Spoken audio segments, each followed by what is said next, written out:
जननी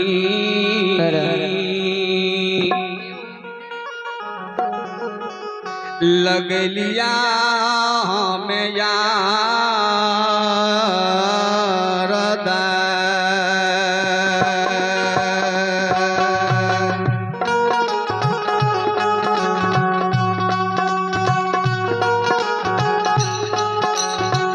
आशा है ते सबे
संत शिरोमणि श्रोता बाबू श्रोता विचार करवे बहुत माता बहन सबके 9 दिन 9 रात माँ जगत जननी जगदम्बे भवानी आदि शक्ति माँ दुर्गा के नवरात्रि रखलखिन है, व्रत रखलखिन है। विचार करवे नवरात्रि के समय में माँ बहन सब कोनो बात अरमान बात पूरा मन में राख के माता जगत जननी जगदम्बे भवानी के नवरात्रि समय बितावे छे श्रोता बाबू।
श्रोता बाबू माँ जगत जननी जगदम्बे भवानी सेवक से कहे सेवा को दुखिया कि 9 दिन 9 रात बिना अन्न बिना पानी के व्रत जे राखला ये कौन मनोकामना पूरा मन में बात रख के सोच के हमर व्रत क्या रहला है।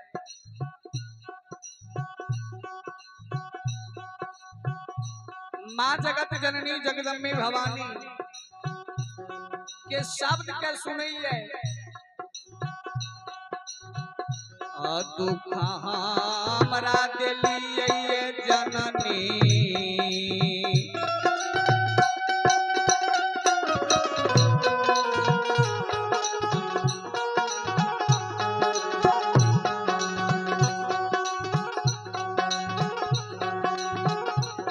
दुख हमरा दिलिए भवानी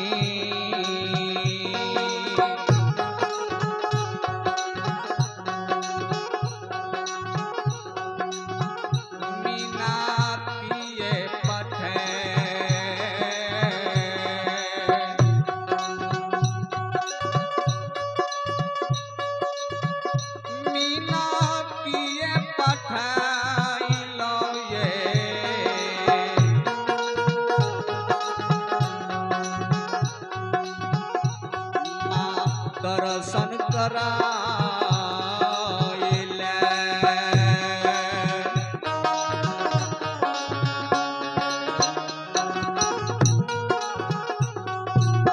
जननी अइलो यहाँ दरबार अरे दर्शन कराइले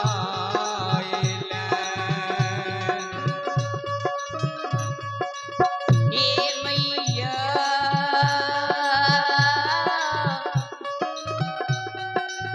हे जगत जननी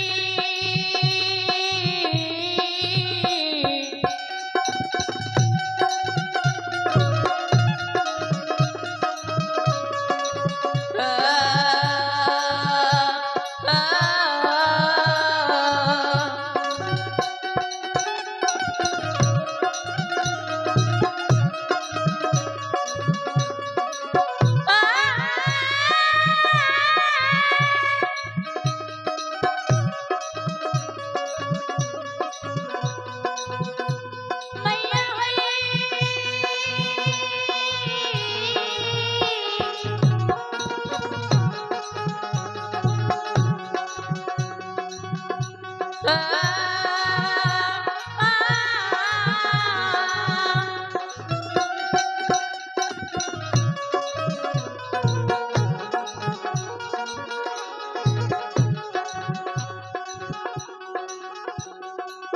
दुख परलई बिनती के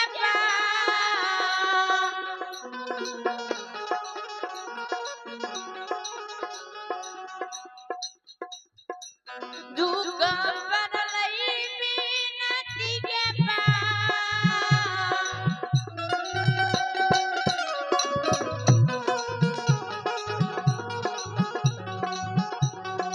अपनिया देवी के कहिला से अपनिया देवी के कहिला से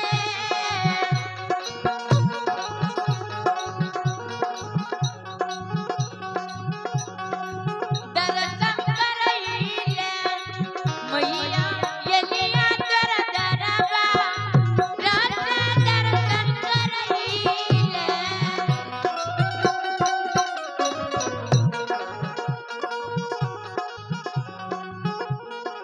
श्रोता बाबू श्रोता भगवान माँ जगत जननी जगदम्बे भवानी कहे की कहे छै और दिन से पालना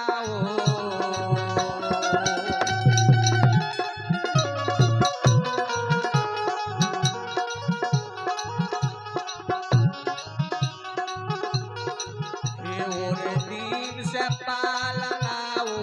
भैने एलिया से बाकियाओ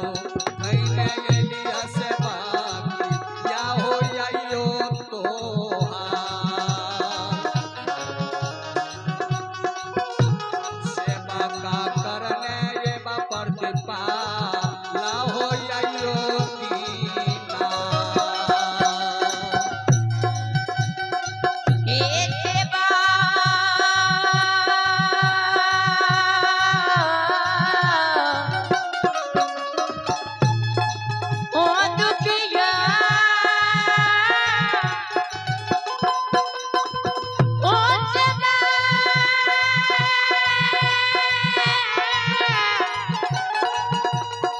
ओ दुलारुआ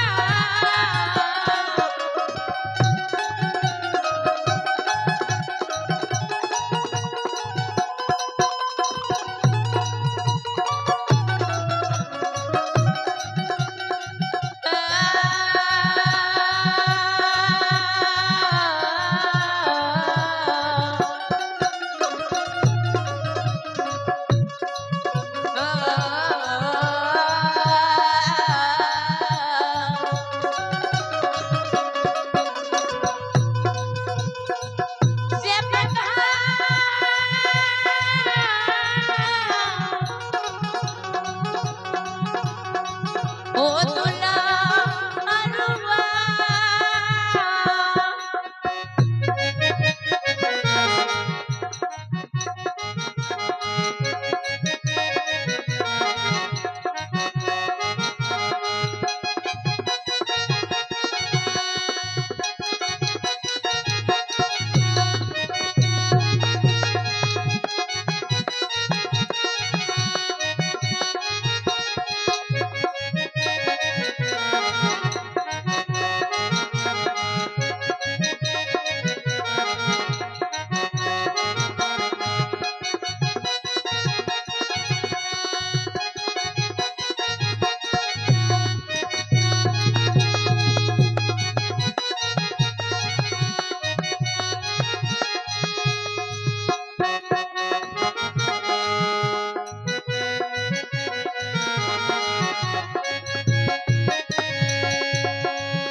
हे मोर दीन पावनऊ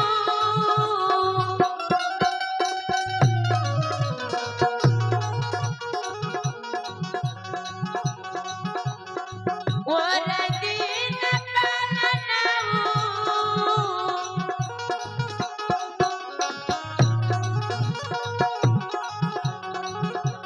उठने दुखिया से बाका से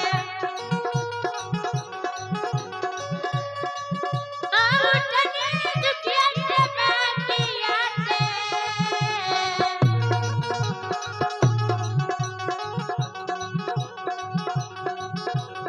या जुवदीना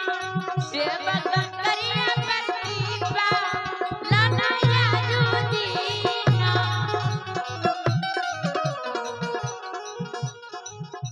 श्रोता बाबू, श्रोता भगवान माँ जगत जननी जगदम्बे भवानी कहे सब दिन प्रतिपाल तोर दादा पुरखा सबके कहने लिया तोरो प्रतिपाल हम सब दिन कहने जेबा चिंता नहीं करो। सेवा कहे माँ अज सदियो जा सदियो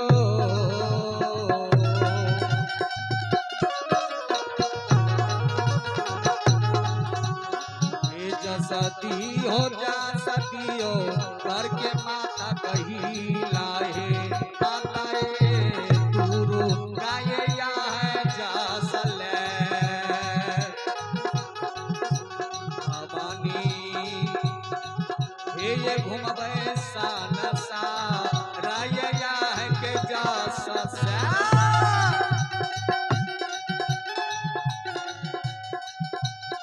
ए भैया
बोलो बोलो आदि शक्ति जगत जननी।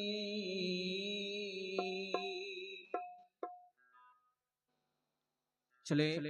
पुरस्कार के ओर श्रोता बाबू। ग्राम रसलपुर नंद किशोर पजियार बाबा की तरफ से और ग्राम सुगमा की तरफ से भगवान के दरबार में 101 रुपया के दान दिल की श्रद्धालु परमेश्वरी यादव बाबा ग्राम सुगमा। आप है श्रद्धालु परमेश्वरी यादव बाबा ग्राम सुगमा, उनकी तरफ से श्री हरि ठाकुर जी के दरबार में संत बाबा कारू के प्रांगण में आशीर्वाद रूप में 101 रुपए का दान है। उन बाबा के चरण कोमल में एक बार नहीं करोटी करोटी पप्पू पजियार का नमन है श्रोता बाबू।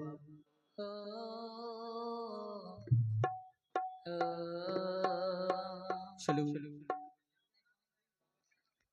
श्रद्धालु संत बाबा कारू के प्रांगण में भगत लोग गाथा धर्मराज के गुणगान भै रहले। अपने सब विचार करियो जे संत बाबा कारू के कोनो भक्ति भजन हुए या दोसर कोनो देवी देवता धर्मराज बाबा के हुए, जे अपने सब के इच्छा होते श्रोता बाबू वही अनुकूल आह के दासी हमरा कोई अनुकूल आह सब के सेवा करे पड़ते श्रोता बाबू।